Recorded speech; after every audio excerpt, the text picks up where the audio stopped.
Police खात्यामध्ये कार्यरत असलेले शिवाजी ननवरे एव्हरेस्टवीर झालेले आहेत. आज शरद पवारांच्या भेटीसाठी आलेले आहेत. नेमकं सांगा, शरद पवारांशी काय भेट झाली, काय बोलणं झालं? मला काल साहेबांच्या बंगल्यावरून फोन आला होता की साहेबांनी एव्हरेस्ट शिखर आपण सर केले त्याबद्दल आपल्याशी बोलून चर्चा करून आणि आपलं अभिनंदन करायचे. त्यासाठी उद्याच्याला सकाळी इकडे या म्हणून मी इथं आलो. साहेबांची भेट घेतली. साहेबांनी एव्हरेस्ट बाबत काय तयारी केली, कशी तयारी केली, कुठे केली आणि काय काय आव्हानं असतात याबाबत माझ्याशी चर्चा केली आणि पुढील वाटचालीसाठी शुभेच्छा दिल्या. पुढचं ध्येय काय असणार आहे? पुढचं ध्येय माझं सध्या तरी काही नाही आहे, पण माझी एक इच्छा आहे की एक आयरमॅन साठी मी तयारी करणार आहे भविष्यामध्ये.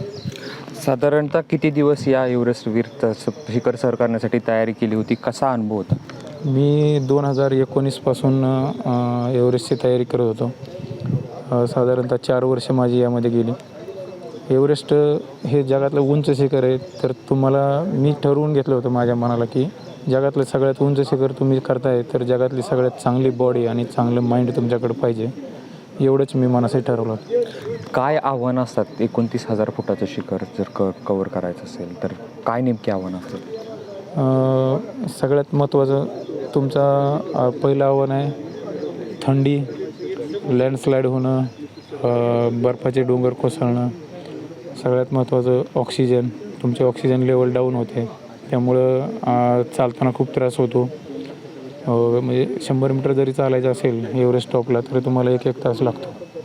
हे खूप आणि निसर्ग काय असतो आणि कसा बदलतो हे जर बघायचं असेल तर तुम्हाला एव्हरेस्ट एकदा करावंच लागेल.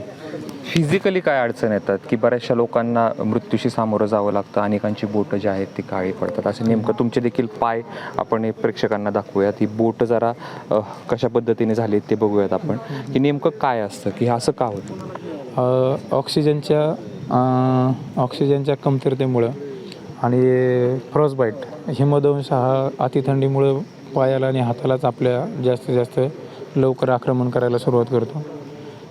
हे दुसरी माइंड डायव्हर्ट होतं कमी ऑक्सिजनमुळं, त्यामुळं हिपो वगैरे दुसरे आजार पण होऊ शकतात, ज्याच्यामध्ये मेंदूमध्ये पाणी होणं, लंग्समध्ये पाणी होणं, जसं की स्वप्नील गरडचं झालं होतं. तसे पण आजार होऊन अचानकपणे मृत्यू पण येऊ शकतो तिथं.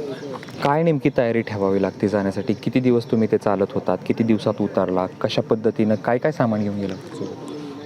सोबत जे आता सामानाची लिस्ट तर खूप मोठी आहे, ती काय सांगू शकत नाही, पण 45 दिवसाचा कालावधी लागला. साधारणतः 43व्या दिवशी आम्ही वर टॉपला पोहोचलो. ऑक्सिजन लेवल मेंटेन करण्यासाठी तुम्हाला रोटेशन करावे लागतात. त्या रोटेशनमुळेच जास्त वेळ लागतो, कारण तुम्हाला बॉडी ॲक्लिमेटाईज झाल्याशिवाय तुम्ही वरती जाऊ शकत नाही, त्यामुळं एवढा वेळ लागतो एव्हरेस्ट.